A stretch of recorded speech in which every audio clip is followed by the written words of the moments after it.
देखिए कल हम आपका एडजेक्टिव का टॉपिक लिए थे, वो पूरा नहीं हो पाया था तो हमने फिर शुरू से ले लिया। ठीक है, कुछ नियम हमने आपको लिखा दिए थे, कुछ नियम समझाने हैं। ठीक, तो पहले हम एडजेक्टिव का आप लोगों को थोड़ा सा इंट्रोडक्शन बता दें। ये इंट्रो इसका, तो ये चीज हमने आपको लिखवा दी थी। इसमें लिखा है कि डिटरमाइनर्स और एडजेक्टिव ये होते क्या हैं। तो देखो, डिटरमाइनर्स जो होते हैं वो एडजेक्टिव की तरह कार्य करते हैं। अगर हम ट्रेडिशनल ग्रामर या एडवांस ग्रामर लेवल में देखेंगे आज के जनरेशन में, तो डिटरमाइनर्स और एडजेक्टिव को अलग नहीं किया जा सकता। क्यों? क्योंकि चाहे डिटरमाइनर्स बोलो चाहे एडजेक्टिव बोलो, ये सब नाउन के पहले ही प्रयोग किए जाते हैं। और जो नाउन के लिए नाउन के पहले प्रयोग किया जाएगा वो क्या कहलाएगा? डिटरमाइन का ही एडजेक्टिव माना जाएगा। ठीक है, इसमें निम्न विशेषता पाई जाती है। हम काइंड्स ऑफ एडजेक्टिव, एडजेक्टिव के प्रकार कितने होते हैं हमने लिखे हैं 9। कितने लिखे हैं? 9। अब इसमें कोई बताएगा 10 होते हैं। ठीक है, अभी हम 10वां गिनाएंगे, 10वां कौन सा होता है। ठीक है, आपको अपने आप पता चल जाएगा। देखिए, पहला कौन सा है? Proper adjective. पहला कौन सा है? प्रॉपर। दूसरा एडजेक्टिव ऑफ क्वालिटी, समझना, एडजेक्टिव ऑफ क्वालिटी। और तीसरा लिखा है एडजेक्टिव ऑफ क्वांटिटी। क्वालिटी का मतलब होता है गुण और क्वांटिटी का मतलब होता है मात्रा। गुण में और मात्रा में अंतर है। एडजेक्टिव ऑफ नंबर, नंबर का मतलब क्या है? संख्या। डेमोन्स्ट्रेटिव एडजेक्टिव, इंट्रोगेटिव एडजेक्टिव और एम्फेसिजिंग एडजेक्टिव और एक्सक्लेमेटरी और पसेसिव। ये 9 बताए। अब हम 10वां आपको बताएंगे, पहले हम इनके बारे में थोड़ा थोड़ा जान लें। 10वां जो होता है वो हम बता दें, वो होता है डिस्ट्रीब्यूटिव। ठीक है, अब हमने इसमें डिस्ट्रीब्यूटिव को अलग क्यों नहीं रखा है? ठीक है, हमने इसमें जो रखा है एडजेक्टिव ऑफ नंबर के अंतर्गत डिस्ट्रीब्यूटिव आता है। किसके अंतर्गत आता है?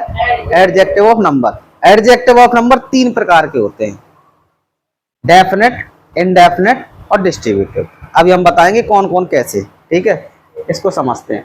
पहली चीज एक समझ लो, लिखवा हम बाद में देंगे, अभी हम आपको लिखने का मौका देंगे। प्रॉपर एडजेक्टिव क्या होता है? प्रॉपर नाउन से बनने वाले adjective.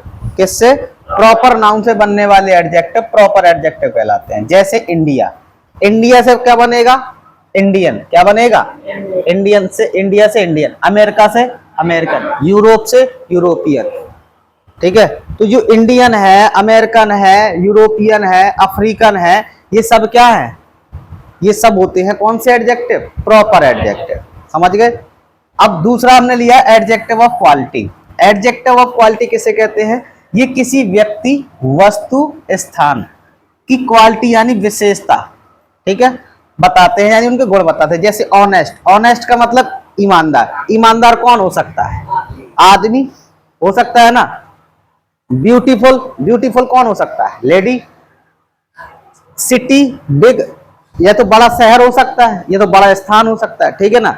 Large building, beautiful place, black dog, ये सब क्या कर रहे हैं? उसकी विशेषता यानी उसके गुण को दर्शा रहे हैं। तो ये क्या कहलाएगा? हमारा adjective of quality.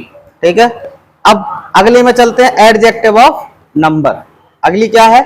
Adjective of quantity. ठीक है, यह नाउन की क्वांटिटी, यानी क्वांटिटी का मतलब होता है परिमाण। क्या होता है? परिमाण या मात्रा। समझ गए ना? को व्यक्त करता है। जैसे होल, होल का मतलब होता है संपूर्ण। ठीक है, सम, सम का मतलब क्या होता है? कुछ। इनफ, इनफ का मतलब पर्याप्त या काफी। सफिशिएंट का मतलब भी क्या होता है? पर्याप्त होता है। नो, नो का मतलब क्या होता है? नहीं, भर नहीं होता नो का मतलब। नो का मतलब है कि कोई बात नहीं, कुछ ना हो। ठीक है, ये भी दर्शाता है। ठीक है, ऐसी फुल, फुल का मतलब संपूर्ण, एंटायर, ये सब क्या, ये सब शब्द क्या होते हैं? एडजेक्टिव ऑफ क्वांटिटी, ये मात्रा बताते हैं। ठीक है, आगे देखते हैं एडजेक्टिव ऑफ नंबर। अगला हमारा कौन सा? Adjective of number. यह व्यक्तियों, वस्तुओं की संख्या व्यक्त करता है। या तो व्यक्ति की संख्या बताएगा या तो वस्तु की बताएगा, या यह उनके क्रम, किसको? क्रम यानी ऑर्डर को व्यक्त करता है। जैसे one, two, many, few, all, some, first, second, last, next, ये सब बता रही। सब किसके अंतर्गत आया? Adjective of number. अब समझने वाली बात है कि एडजेक्टिव ऑफ नंबर होते क्या है, ये समझिए।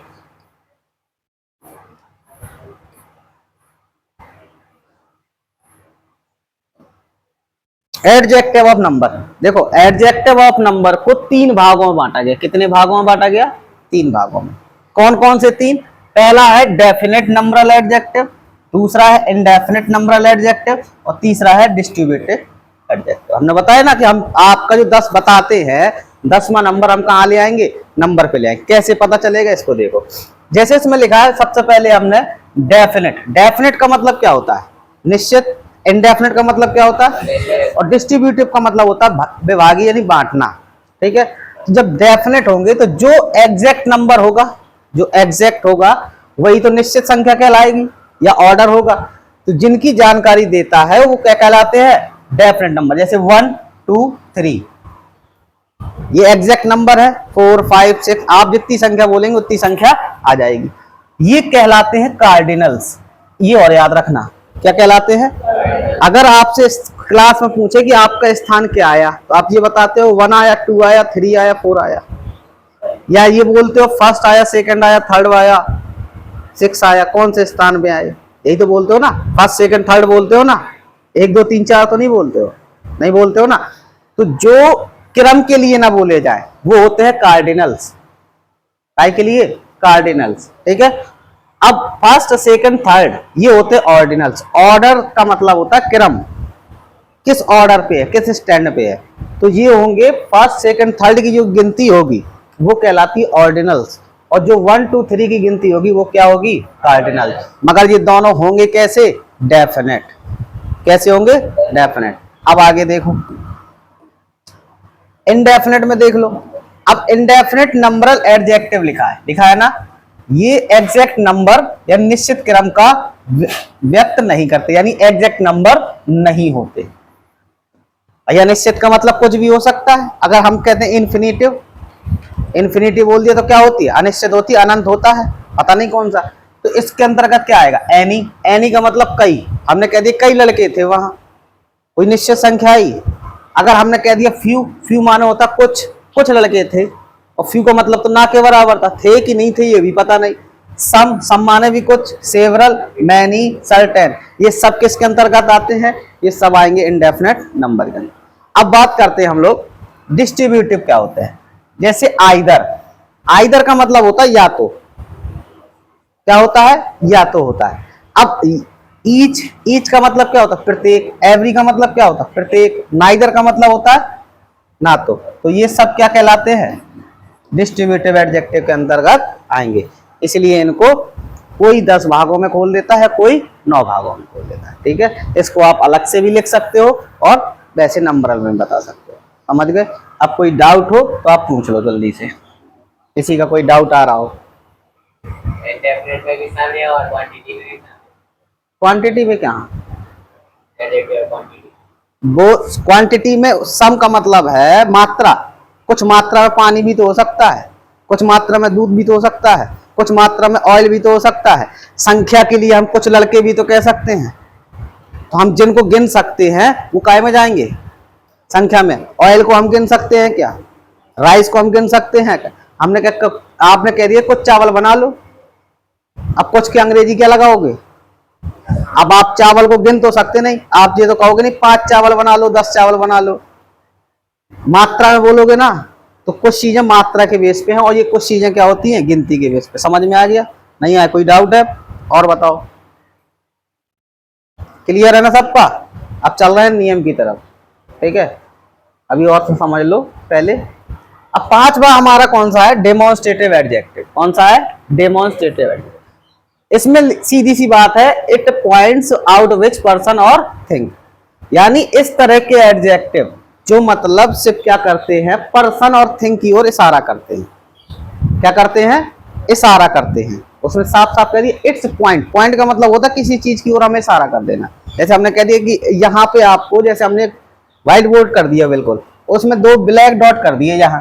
अब आपसे कह दिया इसमें पॉइंट करो कि ब्लैक डॉट कहाँ है या रेड डॉट कहाँ है, तो आप यहीं पे नजर लगाएंगे ना, देख रहे हैं ना। तो जो दिस पॉइंट देखा जाता है, पॉइंट की ओर इशारा करता है, तो वो काय में चला जाता है? डेमोन्स्ट्रेटिव। निश्चित किसी चीज की ओर संकेत करना।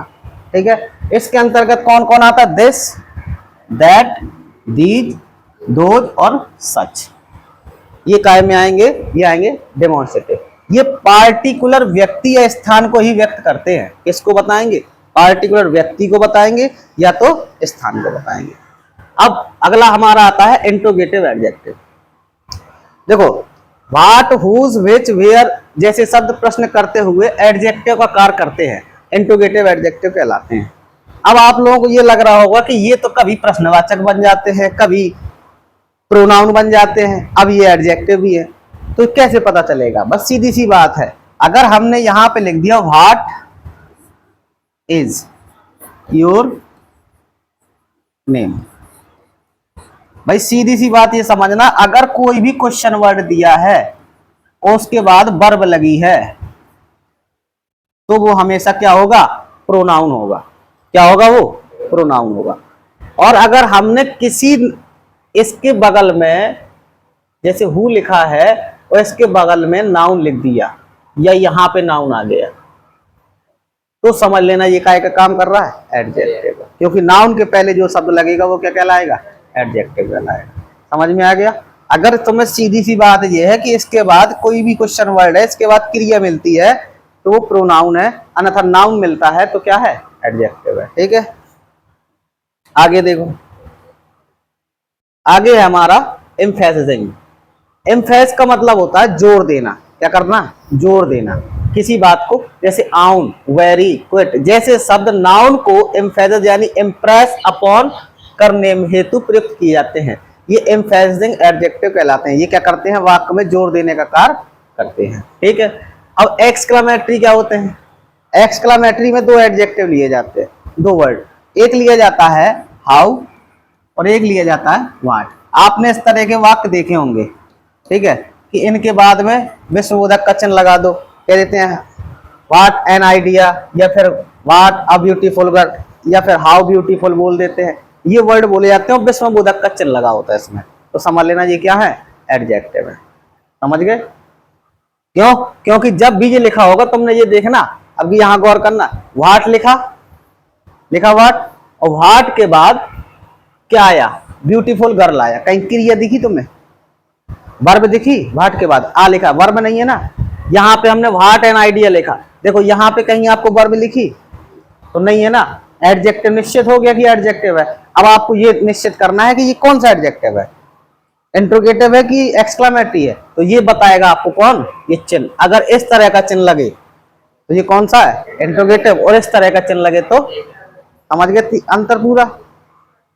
आगे देखो, आगे जो लिखा है हमारा लास्ट है पसेसिव एडजेक्टिव। कौन सा है? पसेसिव। पसेसिव का मतलब होता है स्वयं या अपने की अंग्रेजी। तो इसमें माई हो गया, हिज हो गया, हर हो गया, योर हो गया, दियर हो गया, ये सब क्या है? अपने की अंग्रेजी। अब हमने जब आपको टेबल बताई थी तो पसेसिव प्रोनाउन लिखा था, यहाँ लिखा था ना, लिखा था पसेसिव। इसमें हमने दो लिखे थे, एक लिखा था माई और एक लिखा था माइन। इसका अर्थ भी मेरा होता है, इसका अर्थ भी मेरा होता है। तो हमने बताया था जो ये काम करेगा वो क्या कहलाएगा? एडजेक्टिव। क्यों? क्योंकि जैसे हमने लिख दिया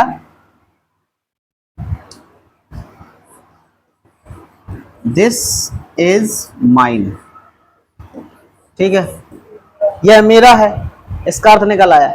अगर हम इसको ऐसा लिख दें दिस इज माई, क्या ये सही है कि ये सही है? पहला सही है। इसको इस तरह से नहीं लिख सकते, नहीं लिख सकते ना। अब हम कहते हैं mine boys, mine brother is a teacher, या फिर my brother is a teacher. अब आप ये बताओ किसमें कौन सही है? ये तो गलत है, इसको तो कभी देखा नहीं हो क्योंकि माइन अकेले लगता है। और फिर माई के बाद क्या लिखा है? नाउन है, और नाउन के पहले जो शब्द लगते हैं वो क्या कहलाते हैं? या तो डिटरमाइनर्स होता है या तो एडजेक्टिव। हमने सबसे पहले परिभाषा में यही डिफाइन किया। समझ में आ गया? इसलिए ये काय की श्रेणी में चले जाते हैं? ये एडजेक्टिव की श्रेणी में चले जाते हैं। इन्हें कौन सा एडजेक्टिव कहेंगे? पसेसिव एडजेक्टिव कहेंगे। क्लियर हो गई? सभी प्रोनाउन आपको एडजेक्टिव का हमने इंट्रोडक्शन दे दिया, ठीक है। अब इसके कुछ महत्वपूर्ण तथ्य होते हैं। कई लोग क्या करते हैं कि बच्चों को थोड़ा सा आगे दिखाने के लिए, एडवांस इंग्लिश को आगे बढ़ाने के लिए वो शुरुआत में एक शब्द बोलते हैं, कि एडजेक्टिव दो प्रकार के होते हैं, है ना, और कई किताबों में लिखा भी है। वो क्या बोलेंगे कि एक होता है एट्रीब्यूटिव और एक होता है आपका कौन सा, प्रोडक्टिव, प्रेडिकेटिव। ठीक है, एक बोल देंगे प्रेडिकेटिव, एक बोल देंगे एट्रीब्यूटिव। तो आप लोग कहेंगे दो प्रकार के होते हैं, ये 9 प्रकार के बता रहे, यहाँ कंफ्यूज कर रहे हैं। हम आपको पूरा नियम बता दें, ठीक है, बहुत अच्छे से समझना, बहुत अच्छा पॉइंट है। जब एडजेक्टिव, ठीक है, शब्द नाउन के पहले आता है, किसके पहले आ जाए, नाउन के पहले आता है, तो वो कहलाएगा एट्रीब्यूटिव यूज ऑफ एडजेक्टिव। ठीक है, एट्रीब्यूटिव ऑफ एडजेक्टिव कहते हैं। किंतु जब नाउन शब्द वर्ब के पहले और एडजेक्टिव शब्द वर्ब के पश्चात आए तो वो क्या कहलाता है, प्रेडिकेटिव यूज ऑफ एडजेक्टिव। बात समझ में नहीं आई? अब देखना एग्जाम्पल से समझ में आ जाए क्लियर। जैसे इसमें लिखा है Shilpa is a beautiful girl. अब बताओ इस वाक्य में एडजेक्टिव कौन है, ब्यूटीफुल है। अब इसमें लिखा द गर्ल इज ब्यूटीफुल, इस वाक्य में बताओ एडजेक्टिव कौन है, कौन है, ब्यूटीफुल वर्ड है। अब दोनों में ब्यूटीफुल एडजेक्टिव है कि नहीं, विशेषता दोनों बताई जा रही है। ठीक है, तो अब आप गौर करेंगे कि ये कि क्या है हमारी एज, एज क्या है, क्रिया, क्रिया के बाद लगा, मगर इसके पहले क्या लगा, इसके बाद नाउन। तो ये किसके पहले आया, नाउन के पहले या क्रिया के बाद, नाउन के पहले। क्रिया तो ऐसा है वाक्य पूरा कर रही है, मगर ये नाउन के पहले लगा ना, उसने क्या, जब एडजेक्टिव शब्द नाउन के पहले आता है, यहाँ पे नाउन है इसलिए नाउन के पहले माना जाएगा, यहाँ पे नाउन नहीं है इसलिए ये किसके बाद माना जाएगा, क्रिया के बाद। भाई इसका पड़ोसी कौन है, गर्ल है या फिर ए है, यही पड़ोसी माना जाएगा। इसका पड़ोसी कौन है, इसके अगल बगल और कुछ तो है नहीं, तो भाई इसका क्रिया से संबंध तो टूट गया, क्योंकि बीच में क्या लगा है, ए, आर्टिकल लगा है ना, और इसके बगल में सिर्फ कौन है, एज है, तो इसका सपोर्ट कौन करेगा, एज ही कर पाएगा और करना पाएगा। तो ये कहलाएगा क्रिया के बाद का, और ये कहलाएगा नाउन के पहले का। नाउन के पहले आ जाए तो कौन सा है, एट्रीब्यूटिव, कौन सा है, एट्रीब्यूटिव। और अगर क्रिया के बाद आ जाए तो कौन सा है, इतनी बात समझ में आई कि नहीं आई? इसको और 2 प्रकार का बता देते हैं इसे उलझाने के लिए, मतलब वही है, सब कुछ वही है। ठीक है, क्लियर हो गया, ये नियम समझ में आया? अब सुनो नियम नंबर दूसरा। नियम नंबर दूसरा क्या कह रहा है, superior, junior, inferior, prior, senior. अब बताओ सब में कौन सी कॉमन बात आ रही है, IOR आ रही ना। अगर आदि शब्द मिले तो जिनके अंत में IOR लगा हो तो ये कंपैरेटिव डिग्री में ही प्रयोग करते हैं। ये पहली बात तो होते काय में है, कंपैरेटिव डिग्री। और जब कंपैरेटिव डिग्री की बात करते हैं तो क्या लगाया जाता है, देन प्रयोग करते हैं, और इनके पश्चात देन के स्थान पर टू का प्रयोग करते हैं। कंपैरेटिव डिग्री में हमेशा देन लगाया जाता है, मगर इस नियम को क्यों लिखा गया, क्योंकि ये कंपैरेटिव तो है मगर इनके साथ में देन नहीं लगेगा, क्या लगेगा, समझ गए, ये अपने साथ देन का प्रयोग नहीं करेंगे। ठीक है, अब जैसे वाक्य लिखा है, वाक्य क्या लिखा है, my phone is superior than yours, यानी मेरा फोन तुम्हारे फोन से बहुत अच्छा है। समझ गए? तो बताओ क्या गलत है इसमें, इसमें क्या लगेगा, देन की जगह टू। क्यों लगेगा, क्योंकि सुपीरियर वर्ड दिया है। समझ गए? तो इसमें बताओ he is senior than me, इसमें क्या हो जाएगा, क्लियर होगी ना बात? ठीक है, समझ गए? लिखना है नियम।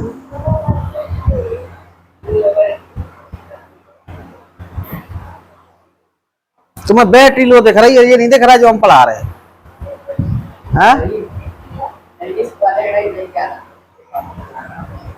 बैटरी लो है, कुछ भी लो है, तुम अपनी बैटरी चार्ज रखो, हम कुछ भी लो बना रहे उससे कोई मतलब नहीं, तुम तो अपने नियम पे समझो, है समझ में?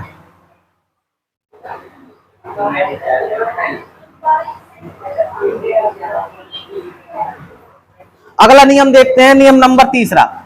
अब समझना, लिखा है प्रिफेयर और प्रिफेरेबल, ये भी कंपैरेटिव के वर्ड है। काय के वर्ड है, कंपैरेटिव का फोर्स होता है, अतः इनके पूर्व मोर कभी नहीं लगना चाहिए। पहली चीज तो इनके पहले क्या नहीं लगना चाहिए, मोर, और इनके साथ भी देन के स्थान पे क्या लगना चाहिए, टू। ध्यान रखना, प्रेफरेबल मिले या प्रेफर मिले, इसके साथ में ना तो देन लगेगा और ना इसके पहले मोर लगेगा। अगर हमने इस तरह से वाक्य दे दिया I prefer walking than swimming, तो ये वाक्य हमारा क्या है, इनकरेक्ट यानी गलत है। तो ये वाक्य कैसा होगा, I prefer walking to swimming, than की जगह क्या आ जाएगा, टू आ जाएगा। समझ गए। अगला नियम देखो, आगे देखो, अगला नियम है फ्यू, मैनी, सेवरल आदि एडजेक्टिव ऑफ नंबर है, अभी बताए है कि नहीं है एडजेक्टिव ऑफ नंबर, इनका प्रयोग एडजेक्टिव ऑफ क्वांटिटी में के अर्थ में नहीं होना चाहिए, मात्रा के अर्थ में नहीं करना चाहिए। ठीक है, कैसे, जैसे हमने कह दिया, एग्जाम्पल देखना, this baby has taken much milk, इसका आंसर क्या सही होगा, इसमें गलत क्या है, this baby has taken many milk. ठीक है, इसमें जो शब्द लगाया गया मैनी शब्द, वो मच ना होगा, इसमें क्या नहीं होगा, मच का प्रयोग नहीं होगा। समझ गए।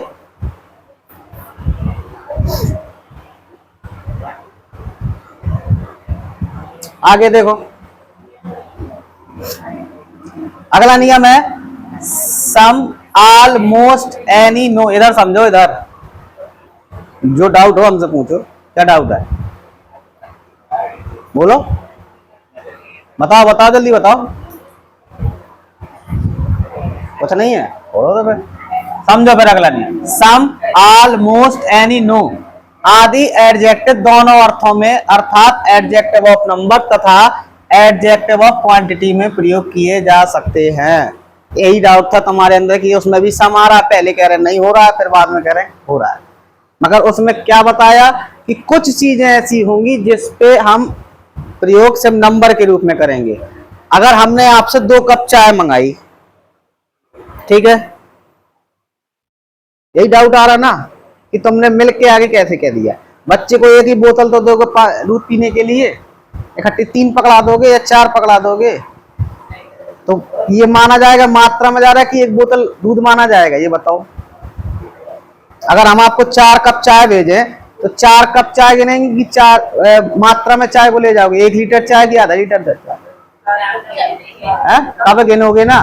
चाय को अगर देखा जाए तो चाय तो क्वांटिटी में आती है, मगर कुछ चीजें ऐसी होती हैं जो गिनती में भी चली जाएंगी नंबर पे। समझ में आ गया, नहीं आया, आ गया ना, यही डाउट था ना, पहले बताना था ना, तो सॉल्व कर रहे थे हम। समझ गए। तो सम, ऑलमोस्ट, एनी, नो एडजेक्टिव दोनों ही अर्थ एडजेक्टिव ऑफ नंबर तथा एडजेक्टिव ऑफ क्वांटिटी में प्रयोग किए जा सकते हैं। हमने ये नहीं कहा कि किए ही जाएंगे, सकते हैं, जहां सकता लग जाए वहां संभावना स्पष्ट है। जैसे there are no passenger on the booking window, ठीक है, इसमें क्या कह रहा है कि कोई पैसेंजर ने बुकिंग क्या नहीं की है, विंडो पे जाके कुछ लोगों की बात हो रही थी। समझ गए। तो ये यहाँ पे किसके अर्थ में है, क्वांटिटी में प्रयोग किए जा सकते हैं। अब कुछ पैसेंजर की बात चल रही है, एक आध कोई गिनती की नहीं है, 10 पैसेंजर थे कि 10 सवारी हैं, 20 सवारी, काफी सवारियों ने, हम काहे बोल देते, काफी सवारी थी आज, बस बहुत भरी थी, ट्रेन में बहुत सवारी थी। ये काहे नहीं क्वांटिटी बिल्कुल एग्जैक्ट बताई कि हाँ 10,000 सवारी थी आज ट्रेन में, बोला कभी ऐसा? अभी कभी तुम्हें ट्रेन बस में कोई सफर करना हो, खूब भरी हो, तुम क्या बोलोगे, अरे आज तो दिमाग खराब हो गया, गाड़ी बहुत भरी थी, खूब भरी थी, भूसा की तरह भरी थी। काय से तुलना करते हो सवारी को भूसा से, इसका मतलब तुम गिन नहीं पाए। समझ गए, नहीं समझे? हाँ, तो डाउट नहीं आना चाहिए। He left no water in the glass, पानी गिलास में कुछ भी पानी नहीं है। He has bought some animals, bring me some tea in the cup। समझ गए। आगे देखो, अब देखो फ्यू, कल बताए थे हम, फ्यू का पूरा समझा नहीं पाए थे, फ्यू का मतलब समझ लो। फ्यू का मतलब होता है नकारात्मक अर्थ रखता है। फ्यू क्या करता है, एक नकारात्मक अर्थ रखता है, अर्थात नहीं के बराबर। किसके बराबर? नहीं के बराबर। देखिए, फ्यू हो या ए फ्यू हो या द फ्यू हो का प्रयोग ये सभी एडजेक्टिव ऑफ नंबर में होता है और इनका प्रयोग काउंटेबल नाउन के साथ होता है। ठीक है, तो फ्यू कल हमने बताया ना के बराबर। जैसे एग्जाम्पल में समझ, he has few friends in the college. तुम्हारे स्कूल में तुम्हारे मित्र हैं मगर कैसे हैं, ना के बराबर है। मित्र तो है मगर ना के बराबर। अब ए फ्यू में, ए फ्यू का अर्थ है कुछ, यानी some. She want a few books, तुम्हारे पास कुछ किताबें हैं। क्या है, कुछ किताबें हैं। आगे देखो, द फ्यू, द फ्यू का अर्थ क्या है, द फ्यू का अर्थ है बहुत ना, नहीं मगर किंतु जितना भी है सब। यही बात बताई थी कल हमने आपको, जो कुछ होता है वो थोड़ा ये कुछ माना जाता है, ठीक है। जैसे हम कह दें few words that he spoke were sincere, वो कुछ शब्द क्या करता है, बहुत अच्छे से बोल लेता है। जितने बोलता है टूटे फूटे, मतलब जो भी बोलता है मगर अच्छे से बोल लेता है, मगर जो कुछ भी है वो सब माना जाता है। समझ गए, ये बताया था। अब ये तो कल हमने समझा दिया था, इस नियम को समझो, ठीक है। इसको पहले, एक बाजार जाते हो कपड़ा लेते हो, लेते हो ना, पक्का सब लोग लेते हैं। इसमें लिखा है एक शब्द है लेटर, एक लिखा है लेटेस्ट। हमें लग रहा है कि हम यही समझा पाएंगे। लाइट चली गई है क्योंकि, और लास्ट।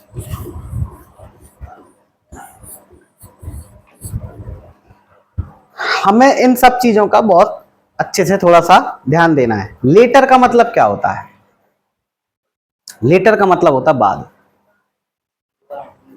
आपने मूवी देखी होगी, मूवी में लिख के आता है सम टाइम लेटर, लिखा आता है ना, आता है, गौर करना।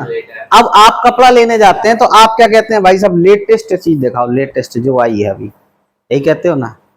या तो नहीं देखा कह देते हो, या ब्रांडेड कह देते हो। ब्रांडेड तो क्वालिटी को कह देते, मगर अब जैसे कोई चीज नहीं चल रही हो, दुकानदार, तुम नहीं कहते, दुकानदार कहते देखिए ये भाई साहब ये लेटेस्ट है, एकदम नई आई है मार्केट में, ऐसा ही है ना। तो लेटेस्ट का मतलब होता है कि अभी का, हाल का, ताजा एकदम, जो अभी लॉन्च हुआ हो, उसको बोलते हैं लेटेस्ट। लेटर का मतलब बाद। ये लिखा लेटर, अब ये पत्र है कि ये पत्र है, हमें इसमें कंफ्यूज है। अब बताओ पत्र कौन वाला है, ये वाला है कि ये वाला है। अगर एली वाला पत्र है तो फिर ये वाला कौन सा है, बताओ।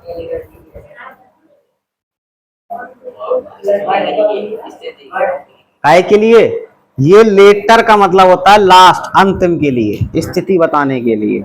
जैसे लास्ट होता है ना वर्ड, लास्ट, वही को लेटर बोलते हैं, ठीक है। देखो हम नियम में समझा दें।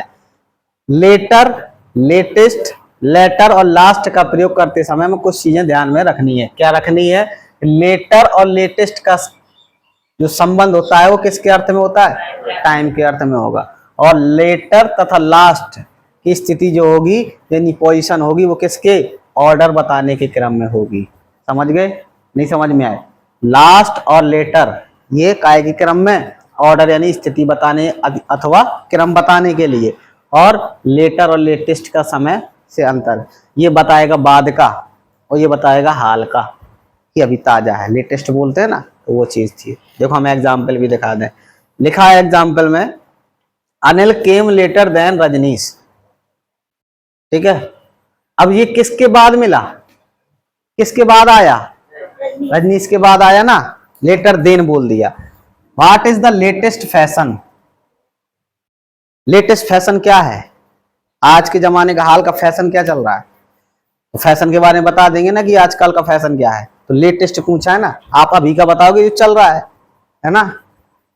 Of the 3 drinks milk soda and T I like the last best. अब आपसे पूछा गया कि ड्रिंक में आप क्या क्या लेंगे, ड्रिंक्स में मिल्क लेंगे, सोडा लेंगे या चाय लेंगे, तो आप क्या देंगे, मुझे तो लास्ट वाला क्या लग रहा है, बेस्ट, मतलब चाय पसंद है। समझ गए, इसको बोलते हैं। आगे कह रहा है the latter part of this firm is very interesting, ठीक है ना। जो अलग अलग बिल्डिंग में लास्ट अंतिम वाली है वो ज्यादा, उसमें ज्यादा रुझान है, ठीक है। अगला example, Tulsidas, Surdas are great poets, मानते हो, है ना। But the former is a greater than the latter. ये बताओ अंत में, अंत के, तुम मानते हो कि दोनों हैं, मगर अंतिम में कौन है, आपने क्या माना, मगर सूरदास या तुलसीदास में किसको मान रहे हैं? फॉर्मर ग्रेटर देन लेटर, जो बाद वाले हैं वो ज्यादा महान है। तुलना कर दी दोनों से। अब मान लो दो लोगों में तुलना हुई, कुछ ना कुछ तो तुलना बताई जाएगी। अब सब सामने सामने कर रहे हो, बात अलग है। जैसे स्कूल वाले क्या करते हैं, बच्चों को फर्स्ट और सेकंड और थर्ड का इनाम रखते हैं, बाकी बेचारे 32 बच्चे बैठकर ताली बजाते हैं। ठीक है, क्यों ऐसा? खुश तो ये तीनों हैं, इसको दुख इस बात का है कि ये फर्स्ट क्यों आया, इसको दुख ऐसा है कि ये सेकंड क्यों आया। दुख तो तीनों को है, मतलब एक को छोड़ के इनको भी दुख है। इनको ये दुख नहीं है, इन तीनों को, 32 का दुख नहीं है कि बेचारे ये बैठ के हमारे लिए ताली बजा रहे। समझ रहे हो ना? सेकंड वाले को भी दुख होता है, थर्ड वाले को भी होता है, मगर जिनको 32 वालों के पे जो जिनको कोई नाम ही नहीं आया तो वो तो दुख में है ना। ठीक है ना? तो हमारे हिसाब से तो ये रूल खत्म हो जाना चाहिए, फर्स्ट सेकंड थर्ड का। ठीक है ना? ये सब सीक्रेट चीजें होती हैं, बच्चों के ऐसे मनोबल टूटते हैं। छोटे बच्चों में तो अक्सर नहीं होना चाहिए। इंग्लिश मीडियम वाले अब आजकल करते हैं, ये फर्स्ट रैंक, ये सेकंड रैंक, ये फलानी रैंक। ठीक है, फिलहाल चलता है तो वो चलेगा। ठीक, तो